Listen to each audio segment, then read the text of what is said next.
A sloth, a donkey, and a curious human. Send a prompt and see what they're doing. One hits record with a question on his mind. Two brothers pick it up, see what they find. Corn takes his time, Herman's got the facts. Back and forth, they never hold back. My weird prompts, come on in, that's where we begin. My weird prompts, glad you're here. This episode was generated using artificial intelligence. Please verify facts. Hey everyone! Welcome back to my weird prompts. We are coming to you, as always, from our home in Jerusalem. I am Corn, and sitting across the table from me is my brother, looking particularly caffeinated today. I can actually hear your heart beating from over here, Herman. Herman Poppleberry, present and accounted for. And yes, Corn, I have had about 4 espressos this morning because our housemate Daniel sent over a prompt that is right up my alley. It is one of those topics that sits at the intersection of high finance, cutting-edge technology, and the kind of high-stakes geopolitics we see right outside our windows sometimes. Especially this morning with the sirens we heard at dawn, it feels incredibly relevant. It is definitely a heavy one. Daniel was asking us to dive into the world of Polymarket and the broader industry of betting on geopolitical outcomes. It is a fascinating, if somewhat chilling, concept. I mean, imagine a trader sitting in a dark room in London or Singapore with 3 monitors. On one, there is a live feed of drones over an international border. On the second, a social media feed of open-source intelligence analysts. And on the third, the Polymarket order book, where they are clicking buy or sell on the probability of a war starting before midnight. It is the gamification of the end of the world. That is not just a hypothetical, Corn. That is the reality for thousands of people right now. Especially with everything that has been unfolding with the Iran crisis over the last few months of early 2026, Polymarket has moved from being this niche crypto curiosity to a genuine powerhouse of information. Or, as some might say, a very dark mirror of our global instability.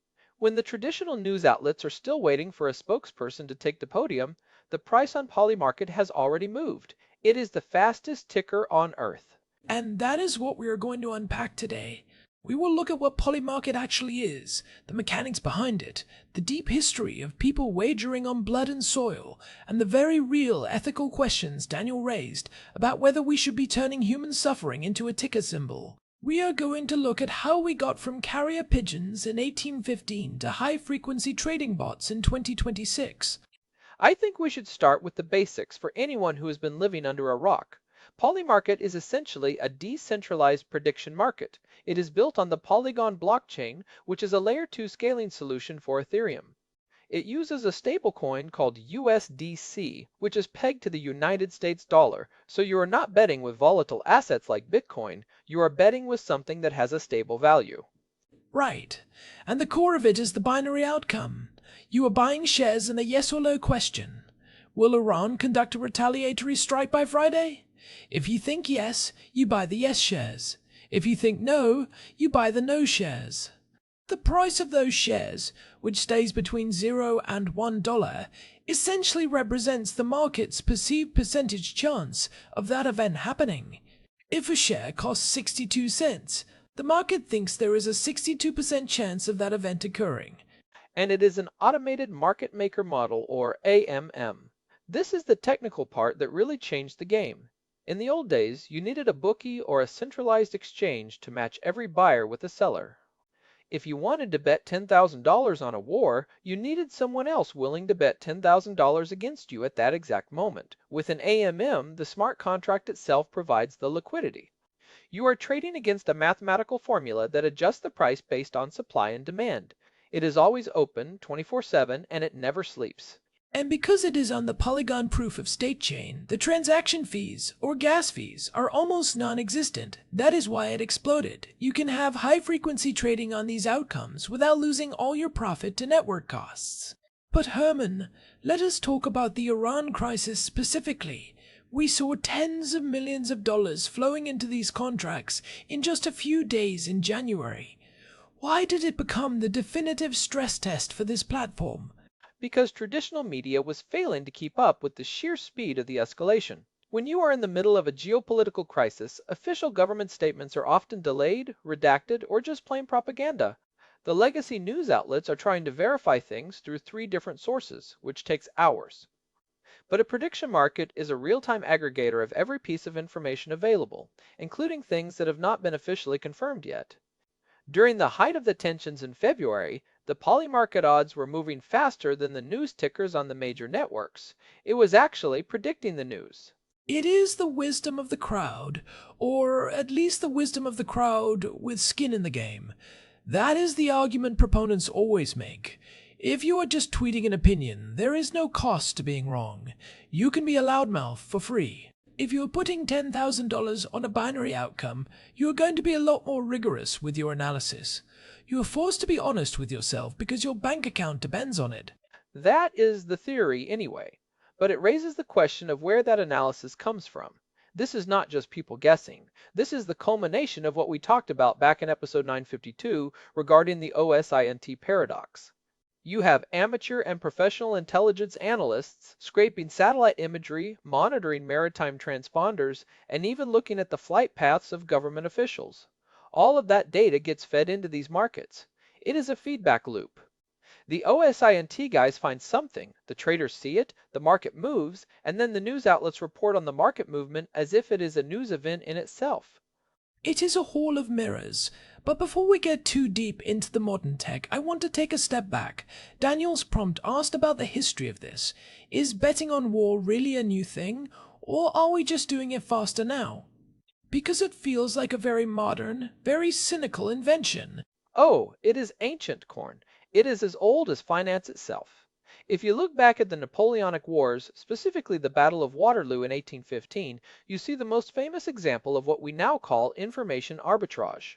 The legend goes that Nathan Rothschild had a private network of couriers and carrier pigeons. He got the news of Wellington's victory at Waterloo a full day before the official government messengers reached London.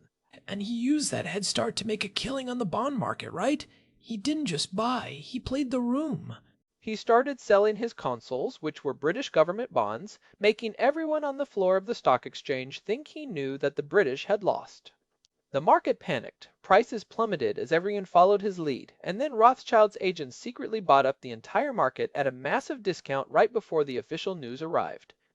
When the news of the victory hit, the bonds skyrocketed, and he made a fortune. Now, historians debate the exact scale of that trade, but the principle is the same as Polymarket. He was betting on a geopolitical outcome using superior information and market manipulation. It is interesting because back then, it was about the bond market, which is essentially a bet on the survival and creditworthiness of a nation-state. If a country loses a major war, its bonds become worthless. So in a way, the entire history of the sovereign debt market is just a massive, multi-century prediction market on geopolitics. We have been betting on the survival of nations for as long as we have had banks. That is a great point. Even war bonds during World War I and World War II were a form of this. When a citizen bought a war bond, they were not just being patriotic, they were making a financial bet that their side would win and be able to pay back the debt with interest. If the Axis powers had won, those United States Treasury bonds would have been nothing but wallpaper. We just didn't call it a prediction market back then, we called it a patriotic investment. But there was a shift at some point from these indirect bets, like bonds and commodities, to direct betting on the events themselves. When did that start becoming formalized? When did we stop betting on the bond and start betting on the bomb? You have to look at the Iowa electronic markets, which started in 1988. It was run by the University of Iowa as a research project. They got a special exemption from the Commodity Futures Trading Commission to allow people to bet small amounts of money on political elections. They found that these markets were consistently more accurate than opinion polls. Because polls ask people what they think, while markets ask people what they think will actually happen. There is a huge psychological difference there. One is an aspiration, the other is an expectation. And then in the early 2000s, the Pentagon actually tried to get in on the action. I remember reading about this. It was a project called the Policy Analysis Market, or PAM. It was part of the Defense Advanced Research Projects Agency, or DARPA. Yes, run by Admiral John Poindexter. The idea was to create a market where people could trade on the likelihood of terrorist attacks, assassinations, or coups in the Middle East. The logic was that if someone had insider information about a plot, they would try to profit from it, and the market movement would tip off the intelligence agencies. It was literally using the profit motive to prevent terrorism. But it caused a massive political firestorm. I remember the headlines. Senators were calling it a betting parlor on death. They shut it down almost immediately because the optics were just horrific. The idea that the government was encouraging people to bet on the next assassination was too much for the public to stomach in 2003. They did shut it down, but the idea never died. It just moved to the private sector and, eventually, to the blockchain where it is much harder to shut down.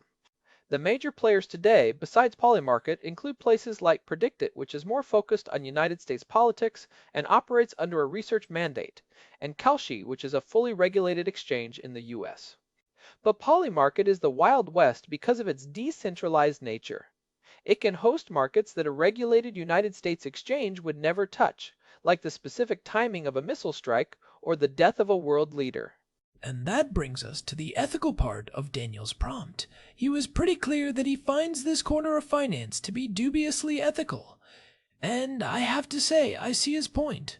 When you are sitting in a comfortable office in New York or London, and you are profiting because a missile hit a specific target in a city like the one we are sitting in right now, there is a certain moral rot there, isn't there? It feels like we are cheering for the fire, so we can collect the insurance. It is the definition of disaster capitalism. You are essentially commodifying human misery. There is an argument that this creates a perverse incentive. If you have $100 million bet on a war starting, do you start using your influence to make sure that war happens? Or at least to spread the kind of disinformation that makes the market think it is happening?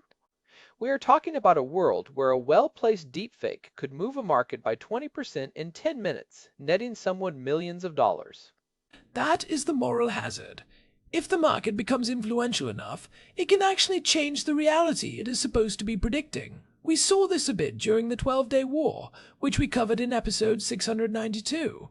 The algorithms were moving so fast that they were creating their own reality. If a prediction market says there is a 90% chance of an invasion, the soldiers on the ground see that on their phones, the commanders see it, and they might preemptively strike because they think the invasion is inevitable. The market becomes a self-fulfilling prophecy. It is no longer a thermometer. It is the thermostat. And then there is the question of the participants. In a traditional market, you have some level of transparency. On a decentralized platform, you could have a high-ranking military official in a foreign government betting on his own country's movements. That is the ultimate insider trading. He is not just betting on the news, he is making the news. He can order a maneuver that he knows will look like an escalation to satellite imagery, wait for the market to spike, and then cash out before he orders the troops to stand down. It is essentially a way to monetize treason or state secrets. If you know your government is about to launch a strike at 4 in the morning, you can go on Polymarket at 3:55, buy up all the Yes shares, and make a fortune. It is a massive security risk for any nation. It turns every soldier with a smartphone into a potential market manipulator. It really is. But let us look at the other side for a second, just to be fair to the proponents. The people who love Polymarket would argue that the market provides a public good, truth. They would say that in a world of deepfakes and government propaganda, a price signal is the only thing you can trust. If the United States State Department says everything is fine, but Polymarket shows an 80% chance of conflict, the market is giving you a warning that the government won't. It is a decentralized early warning system. I hear that, but is it actually truth, or is it just the consensus of the people with the most money? Those are two very different things. If a few whales with deep pockets want to manipulate the sentiment, they can move that price. And because we are talking about a decentralized platform, we don't always know who those whales are or what their motivations might be. It could be a hedge fund, or it could be a state-sponsored psychological operations unit. That leads us right into the mechanics of how this is actually happening today. Daniel asked about the role of OSINT and bots. This is where it gets really technical and, frankly, a bit scary. Most of the volume on these high-stakes geopolitical markets is not coming from humans clicking buttons. It is coming from programmatic execution. We are talking about algorithms that are faster than human thought. Bots. High-frequency trading bots. These bots are plugged into API feeds of everything. They are monitoring the NOTAMs, the notices to air missions, which we talked about in episode 693. If a NOTAM is issued closing the airspace over Western Iran, a bot can read that, interpret the coordinates, and place a trade on Polymarket in 40 milliseconds. A human reading the news won't even see the headline for another 10 minutes. By the time you read the tweet, the profit has already been sucked out of the market. So the market is not just reflecting information, it is reflecting the speed of the scrapers. If you have a faster connection to the Aviation Authority's database, you win. It is an arms race of latency. It is a race to the bottom of latency. And it is not just databases. They are using machine learning to analyze satellite imagery in real time. There are companies that provide feeds of how many cars are in the parking lot of a missile factory or whether a specific naval vessel has left its pier. The bots ingest this data, run it through a predictive model, and adjust their positions on Polymarket accordingly. It is a world where a computer in a basement in Virginia is betting on the movement of a tank in the desert before the tank driver even knows where he is going. It makes the whole thing feel very cold. It is like we have turned the entire planet into a giant sensor array for a gambling platform. But there is a technical problem here that I want you to explain, Herman. It is called the Oracle problem. If I bet that a war starts by midnight, and there is a skirmish but no official declaration, who decides who won the bet? Who is the referee when the world is on fire? That is the million-dollar question.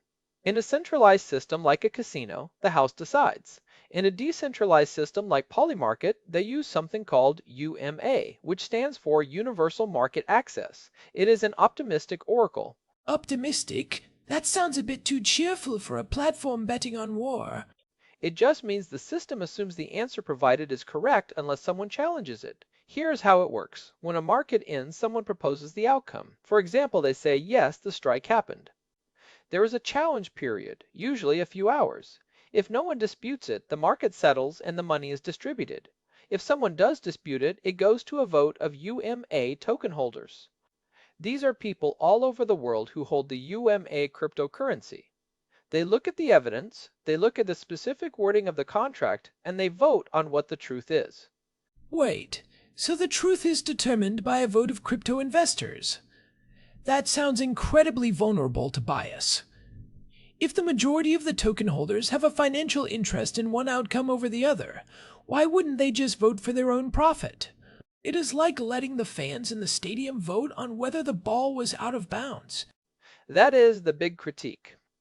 The theory is that the token holders have an incentive to be honest, because if the oracle is seen as unreliable or corrupt, the value of the UMA token will crash. They are essentially protecting the reputation of the system. But when you are dealing with the fog of war, the truth is not always clear. What if one news agency says a building was hit by a missile and the other says it was a gas leak? How does a crypto voter in another country know what really happened? They are just looking at the same OSINT feeds we are.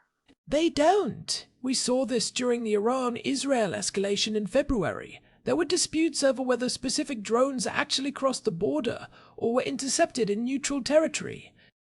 The wording of these contracts has to be incredibly precise, like a legal brief. If the contract says Iran must conduct a strike, does a proxy group count? Does a cyber attack count? The lawyers are having a field day with this. It is a lawyer's nightmare. And it creates this weird situation where the market is not just betting on the event, but betting on how the oracle will eventually rule on the event. It is a derivative of a derivative. You are betting on the consensus of the voters who are looking at the evidence of the event. It is 3 layers removed from reality. This brings me back to the human element. We are talking about these sophisticated bots and decentralized oracles, but at the end of the day, these are real events affecting real people. When we live here in Jerusalem and we hear the sirens, we aren't thinking about our USDC balance. We are thinking about our neighbors and our families. There is a massive disconnect between the digital abstraction of the market and the physical reality of the conflict. It turns our lives into a game for people who will never have to hear those sirens. I think that is the core of the ethical problem Daniel is pointing out. When you turn a tragedy into a game, you lose the ability to see the human cost. It becomes just another data point on a chart. And from a conservative perspective, there is something deeply unsettling about the lack of national interest in these markets. If you are an American citizen, should you be allowed to bet against the success of an American military operation? In the past, that would have been seen as rooting for the enemy. Now, it is just called hedging your risk. That is a very important distinction. It used to be that your financial well-being was tied to the success of your nation. If your country prospered, you prospered. Now, these decentralized markets allow you to decouple your personal finances from the fate of your community. You can be a patriot in your heart, but a short seller of your country in your brokerage account. It creates a class of people who are financially incentivized to see their own country fail. It is the ultimate form of globalist atomization. You are an individual actor in a global market with no loyalty to anything but the price curve, and we have to wonder what that does to the stability of a nation. If the most informed people in a country are incentivized to bet on its failure rather than working to prevent it, that is a recipe for collapse. It is like being on a ship where half the passengers are betting that the ship will hit an iceberg.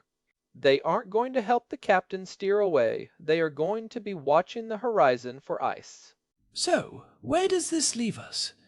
If we look at the takeaways for our listeners, how should they view these markets? Are they a tool for insight, or are they something to be avoided? Because they are clearly not going away.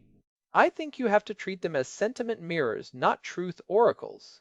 They tell you what the most aggressive, well-informed, and often most cynical people believe at any given moment. That is valuable information, especially if you want to cut through the noise of traditional media. But you have to remember the biases involved. These markets are dominated by young, tech-savvy, often male traders with a specific worldview. They aren't the whole world. They are a very specific, very loud subset of it. And you have to be aware of the algorithmic feedback loops. Just because the price is moving doesn't mean the reality is changing. It might just mean a bot found a tweet that it liked, or a scraper misinterpreted an OTM. We have to maintain our skepticism. As we always say, the more high-tech the information gathering becomes, the more important it is to have a grounded human perspective. Don't let the numbers on the screen replace the reality outside your window. Use the data as a point of reference, but don't let the ticker symbol replace your moral compass. If you are looking at Polymarket to see if you should be worried about a war, that is one thing. If you are looking at it to see how you can profit from that war, you might want to take a long look in the mirror. Because at that point, you are no longer an observer, you are a participant in the very instability you are betting on.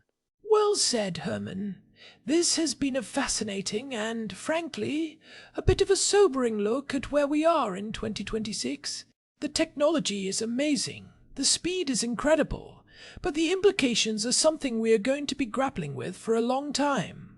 We are living in a world where the line between finance and warfare is becoming almost invisible. It is not going away, Corn. The genie is out of the bottle. Decentralized finance and geopolitical instability are now permanently linked. Our job is just to try and make sense of it without losing our minds or our souls in the process. We have to remember that behind every share price, there are real people whose lives are being traded. Before we wrap up, I want to mention that if you want to dig deeper into the topics we touched on today, you should definitely check out some of our past episodes. Episode 693 on No TMs is a great companion piece to understand the data these bots are scraping. It goes into the technical details of how aviation alerts are structured. And episode 952 on the OSINT paradox really explores the double-edged sword of all this public information. And if you are interested in how the military side of this works, episode 692 on the 12-Day War is a must listen. It is amazing how much of what we discussed then regarding algorithmic combat is now being reflected in these prediction markets. It is the same logic, just applied to a different ledger. We also want to give a quick thank you to Daniel for sending in this prompt. It really pushed us to look at the intersection of our world here in Jerusalem and the digital world of the blockchain. It is a weird place to live sometimes, but it is never boring. Daniel, we appreciate the challenge, even if it kept us up half the night. Never boring. And hey, if you've been listening to my word prompts for a while and you are finding value in these deep dives, we would really appreciate it if you could leave us a review on your podcast app or on Spotify. It genuinely helps the show reach more people and keeps the conversation going. We are an independent show, and your support means everything to us. It really does. You can find all our past episodes, including the ones we mentioned today, at our website, myweirdprompts.com. There is a contact form there too if you want to get in touch or send us a prompt of your own. We read every single one of them. We love hearing from you. Even if your prompt is as dark as this one, we are always ready to dive in. We will bring the coffee, you bring the weirdness. All right, I think that is it for today. This has been My Weird Prompts. We will be back next time with another deep dive into the strange and wonderful world our friend Daniel and the rest of you send our way. Until then, keep your eyes on the horizon and your hands off the buy button on human misery. Thanks for listening. We will see you next time.